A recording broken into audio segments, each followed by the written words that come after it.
Hello and welcome back to the River Tees on another beautiful blue autumnal day where I'm going to start my third day of walking the Teesdale Way.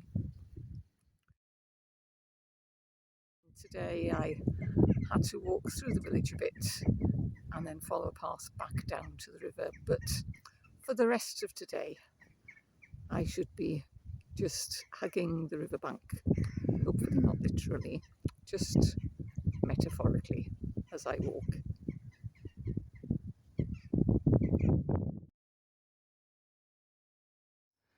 I've reached the outskirts of Yarm, which is the only town or village I'll be passing on today's walk.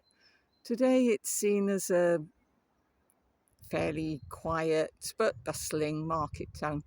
But it was very important before the Industrial Revolution and the development of Middlesbrough and Stockton.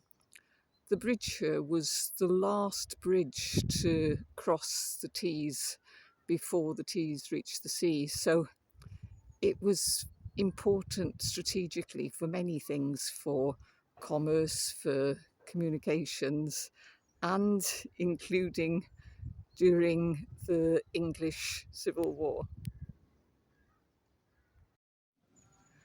I've crossed the bridge and come down to the path on the other side of the river in order to get a better view of the bridge arches.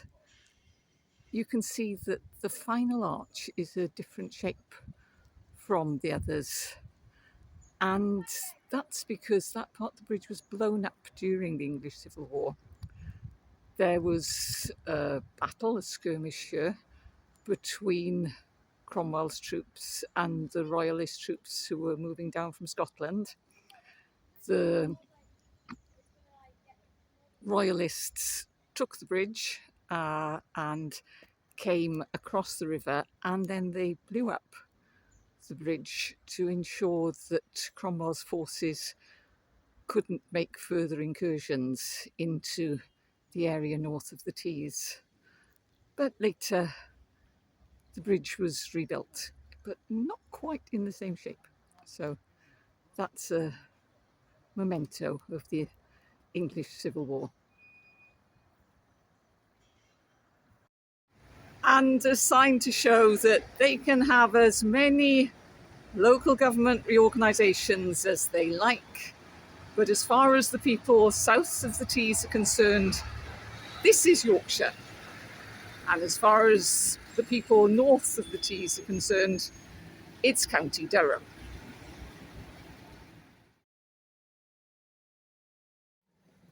As I'm the other side of the river, and Yarm is the only town, village, anything I'll be passing today, I've decided to make the most of it. So I just had a brilliant scrambled egg on toast with bacon and tomatoes.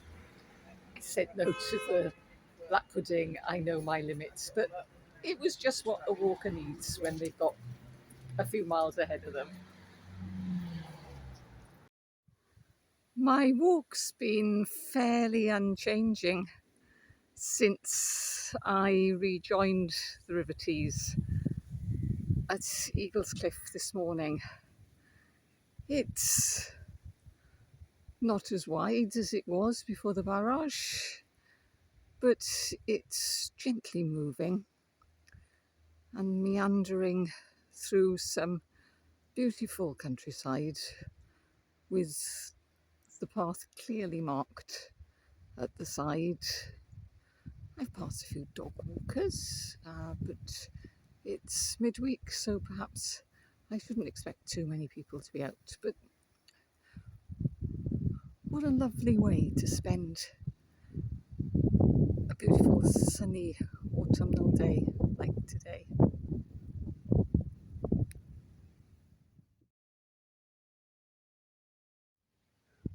When I was walking from the Transporter Bridge towards Stockton, I passed a piece of public art which I believe was of a small bird, which is the symbol of the Teesdale Way. And when I saw this, I thought that's what this was as well. But looking at the snout, I'm thinking that's not a bird. The tail doesn't look like a fish tail. So, answers on a postcard, please. So that's me committed. According to this sign, Middleton-one-row is 6 miles away, and that's where I'm aiming to end today. And it says there's no exit route for 3 miles. So I'll go down this path and I'm going to have to keep going. I've been seeing signs from time to time telling walkers to beware because of giant hogweed. And usually when I'm walking, I just see the leaves of them.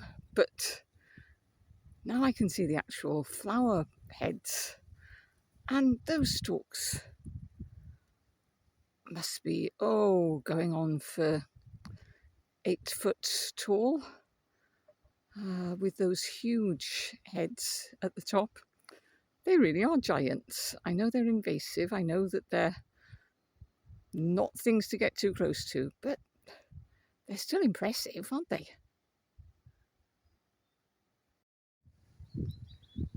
For the last mile, I suppose, I've been walking along an embankment, so a little bit above the level of the river.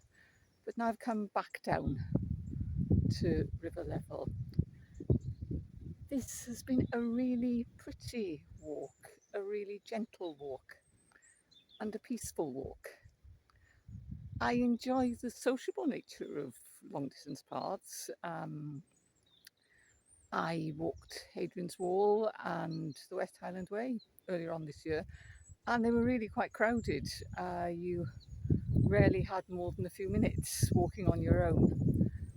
But I'm enjoying the solitude of this. I'm enjoying the peace, especially on such a lovely day. I'm past the middle of October now, not August, past the middle of October now. And perhaps it seems like August. I'm here with my sunglasses because I'm walking straight into the sun. I'm in a single layer with short sleeves, making the most of it, because at this time of year you never know how long this weather is going to last. I hope it lasts a bit longer, because I've got the high walks of the Pennines ahead of me over the next week or so. And it would be nice if I had weather like this to do it, but we'll see. It seems I'm not alone. I've just been talking to a couple from County Durham who are also walking the Teesdale Way, and like me, they're doing an odd day here and there. They started at Cauldron Snout, making their way slowly down to North Gare, and because they're going west to east, they've benefited from this wonderful weather we're having. I'm not sure whether I'm going to be so lucky. I might need to leave the end part of the trail for the spring, because I don't want to be up in the North Pennines in very, very, very bad weather, but we'll see.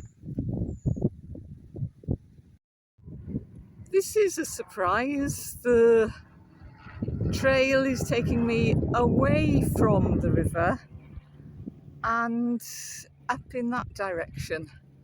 I've checked the map, and what's happening is that it's cutting off a huge meander, so I'll go over this and presumably come down the other side and join the river again. I'm not sure why it's doing this. It could be because of dangers of flooding, or it could be that it's someone's land and the landowner doesn't want people walking there. But it'll be quite a change being up. A huge ascent. I think that's the biggest climb I've had since I left North Gare.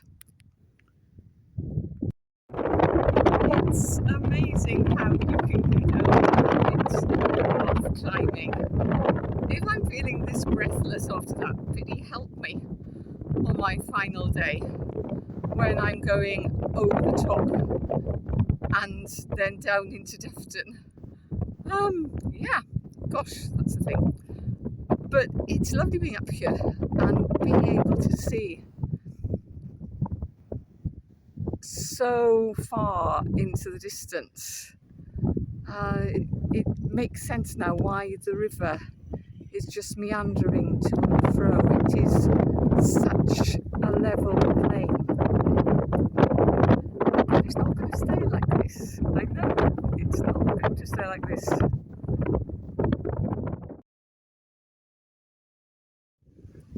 I'm now almost back down to the level of the river, and from here you can clearly see the embankments which have been built between the river and the fields, and which have been here for most of my walk today.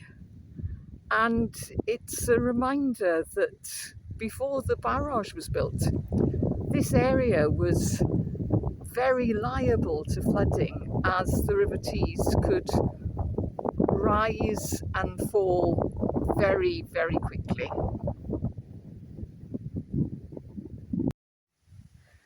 This is a pleasant surprise. Since I joined the river, I've been walking along an embankment, so quite a bit higher than the river, and there have been trees and high vegetation between me and the river, so I haven't actually seen it much. So it's quite nice having this break in the trees and being able to see it again.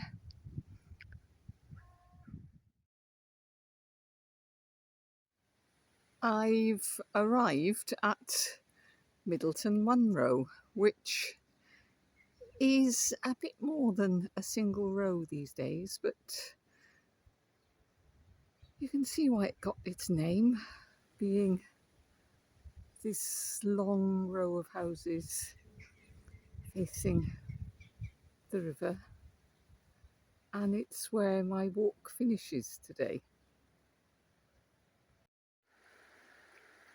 Middleton-one-row is quite a way above the river, and I've just walked down a sharp bank which you stepped. It is an official path down to the riverside, and you can hear the river is definitely moving a bit faster here, and it's rippling a bit, though a long way away from being white gushing flows. Although it's been very, very flat, it's still been a lovely walk today. It's been very, very pretty. It's been wonderful seeing how the trees are starting to change colour as the autumn changes and takes us towards winter. And bright blue skies. It's only recently, within the last half hour really, that I've put my long sleeve top back on. I've just been walking in a short sleeve top for most of the afternoon, and I've definitely needed my sunglasses because I've been walking directly into the sun and it's quite low. So I've enjoyed today. It's an area I've never walked in before. The Tees is now looking completely different from how it looked even on my second day's walk, when I walked up from the Transporter Bridge and through Stockton. I'm not sure what my next day has to bring me. Looking at the map, it could be pretty similar to today, or I might be surprised. I'll find out.